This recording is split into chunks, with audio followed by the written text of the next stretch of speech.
Awesome. Hello, everyone. My name is Marshall Lindsay, PhD student, University of Missouri, Columbia, in the Applied Electromagnetics and Computational Intelligence Lab, directed by Dr. Scott Kowaleski. Today, I'm going to talk about our paper, The Impact of Data Variety on Physics-Informed Neural Network Lens Design. Before we jump into it, though, I do want to give a little bit of background on kind of what we're talking about. So we have like our standard plano-convex lenses, which are kind of these bulk optics that curve the wavefronts for us to form the imaging systems. We can form Fresnel lenses by kind of taking out that bulk material, and in doing so, kind of reduce the size of the optic, and kind of shrink sizes of all of some of our systems. We can model the lens curvature as we have here, and you can see this picture here. You can just think this is kind of the height map of the lens in this case. When we go to do modeling of the Fresnel lenses, we do what's called kind of like phase wrapping, and so we're going to go grab kind of the phase change, the curvature of the lens specifically, to form kind of an image or a lens phase pattern that you see here. And so when we're talking about lenses in this presentation, I'm going to be talking about these lens phase patterns and not kind of our bulk optics, traditional bulk optics. Now in our lab, we're interested in using discrete optics in order to do kind of to program in these phase patterns in order to do design and things like that. Now, one of the problems with these discrete optics is that they have sampling pitches, and so if you have an analytical function and you want to sample it, you're kind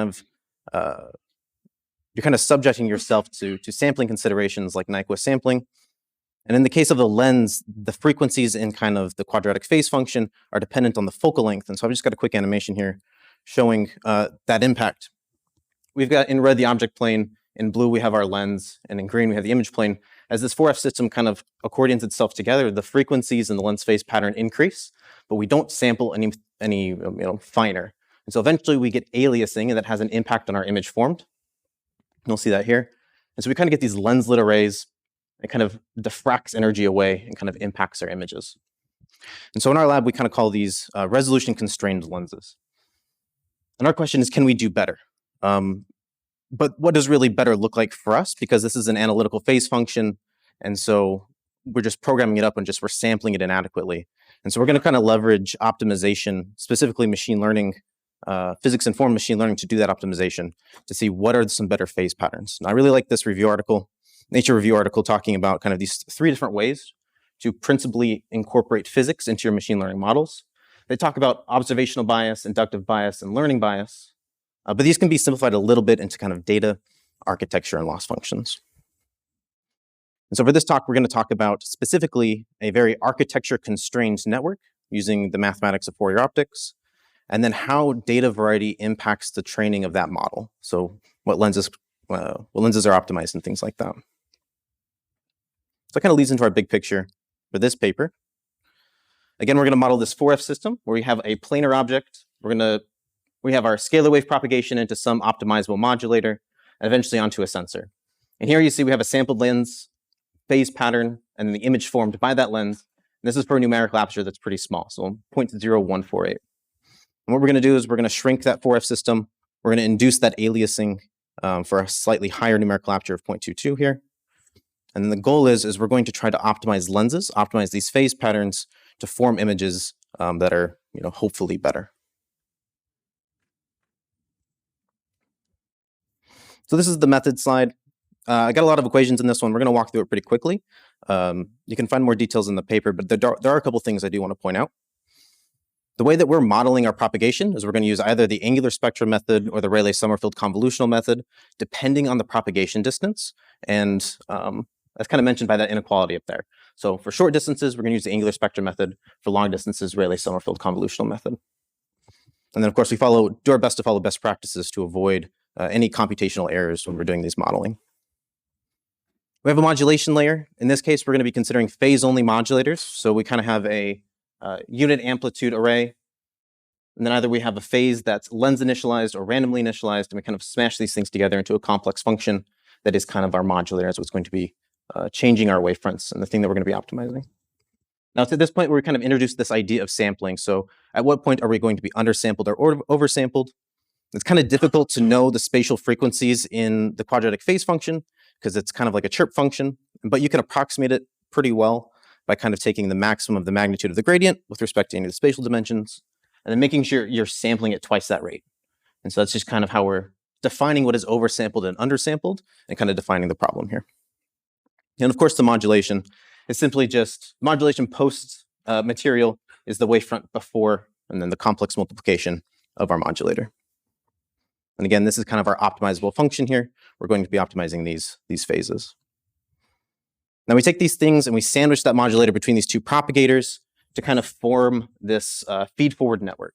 Now at the end, we're going to be considering just the intensity of the wavefront, so the modulus squared of our wavefront, and we'll be comparing that to the ideal object. Again, we want to form the perfect image of our object, and we'll be using mean squared error to do that comparison. Now, I do want to mention that this is our network, so there aren't any different equations. Every layer is constrained with the mathematics of this Fourier optics, this propagation. And that means that all of our errors and our back propagation is going to be with respect to these as well.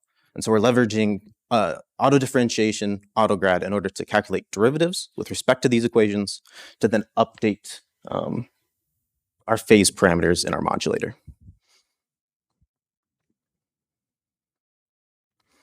Now for this work, we're going to use the custom data set. We start with MNIST. If you're not familiar with MNIST, it's a collection of handwritten digits between 0 and 9. Digits of the same number correspond to a class, and so we have classes 0 through 9. In our case, we change it slightly, so we're going to upsample these images to 1080 by 1080, and that's just kind of to fill out this theoretical spatial light modulator, or at least the central square. And then we're going to threshold these to have a binary representation of these digits. And so you can kind of think of this as like a cardboard cutout that you're going to shine your laser through, and you're going to try to image that cardboard cutout. You're going to image that kind of grading, so to speak. Now we take that MNIST data set and we kind of segment it into different bags, so to speak, depending on variety. And so here we define variety as the total number of unique samples by the total number of samples. So unique samples by the total number. And so we have several different types, several different classes, several different bags of variety. And we're going to kind of test these things as we go. So for example, in the single one case, we grab one example of a single handwritten digit of the number 1. And we copy that 10,000 times to fill out the data set up to 10,000. We do that for the single 8. When we get to these, like 1 per class and 10 per class, we're going to grab a single sample from each class, and we're going to copy all 10 up until we get to our 10,000. And to make sure that we're constantly making sure we don't introduce weird varieties, and we're controlling for variety properly, each one of the data sets kind of inherits from the previous. And so the 1 per class inherits the single 8 and the single 1. So just to make sure that when we're introducing new samples into the data set, they're pulling from lower varieties. And so we're constantly increasing variety rather than pulling new samples. So we're going to jump into the qualitative results first. We're going to look at test imagery. So in columns A and D, we have our phase functions for the low numerical aperture case and the high numerical aperture case. In B, we have the objects, B and E. And then in C and F, we have the image formed by those lenses. Now this 5 is part of the test set, and so none of these lenses that we've trained on has seen this 5, and so this is kind of like our test case. So this is our analytical solution. Now once we come in here and we add a single sample, so either a single 1 or a single 8, we notice the phase patterns are completely crazy, so to speak. They're not forming an image of the 5, and you can kind of see that they're diffracting light, they're focusing it to kind of reform the image or the object that it was trained on. We see that for both the low numerical and the high numerical aperture cases. And we're going to zoom in on a couple of these in a moment. But once we start to add some variety, so in this case, the 1 per class, when we have the high numerical aperture case, where the analytical phase function can be sampled appropriately, we start to approximate the analytical function. So we start to form an image of that 5, and the phase pattern starts to look like our analytical. Now in the large numerical aperture case, that's not necessarily true. In this case, in 4, we have this crazy lens pattern that still isn't forming an image of the 5.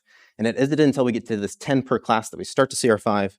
And eventually, once we add much more variety, does it start to say, okay, it's starting to form an image of the 5 outside the test set, or that's from the test set, I should say.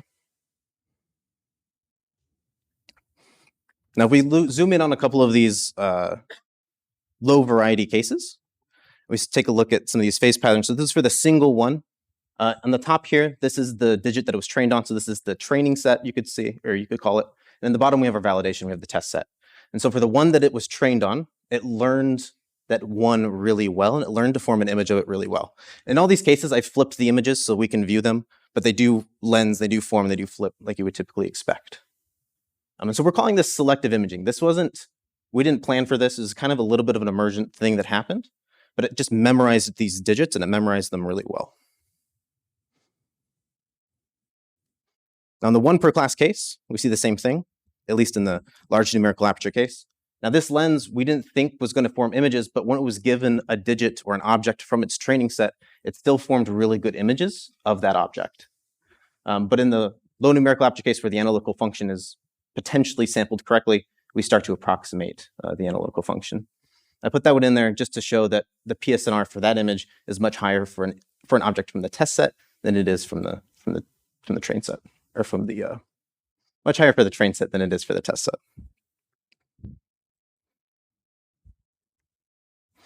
So then some quantitative results. How do these things compare to the analytical solution? Here we have our low numerical aperture case. These graphs, we have variety at the bottom in log scale, and then the graph over on the left, we have average mean squared error, and then the average peak to noise ratio here on the right. For all of these, we have 10,000 samples in our test set.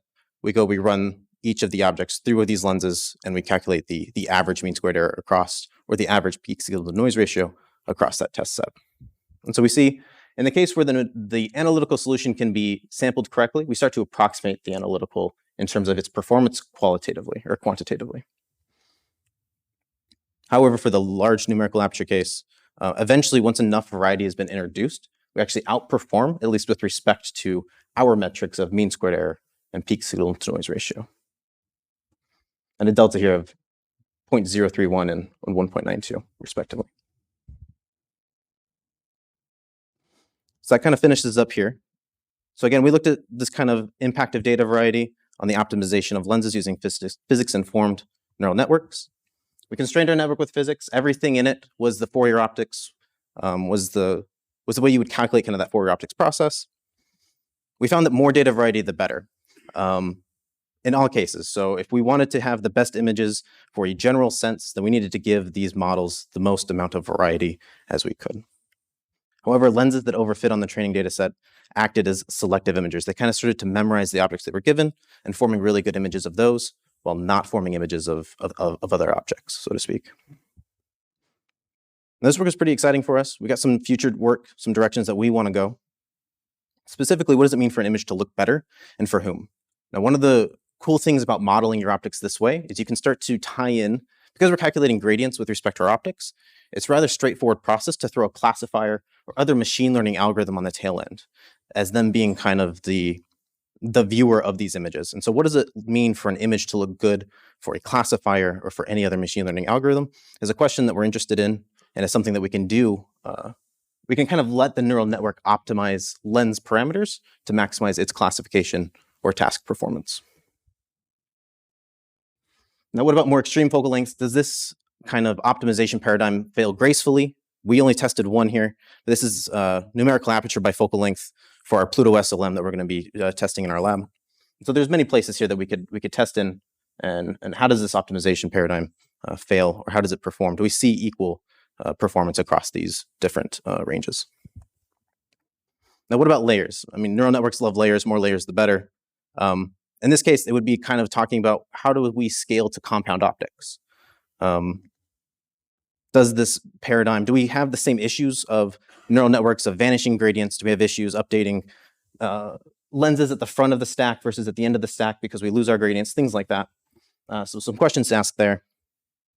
And then finally, we're going to be validating all of this on an optics table with spatial light modulators. And in the current setup we have that we're still working on, we've got 2 spatial light modulators, one to program in kind of the image of the object we want to image, and then the second one to kind of program in those lenses and then to validate it with cameras and lenses and lasers, things like that. So that's it.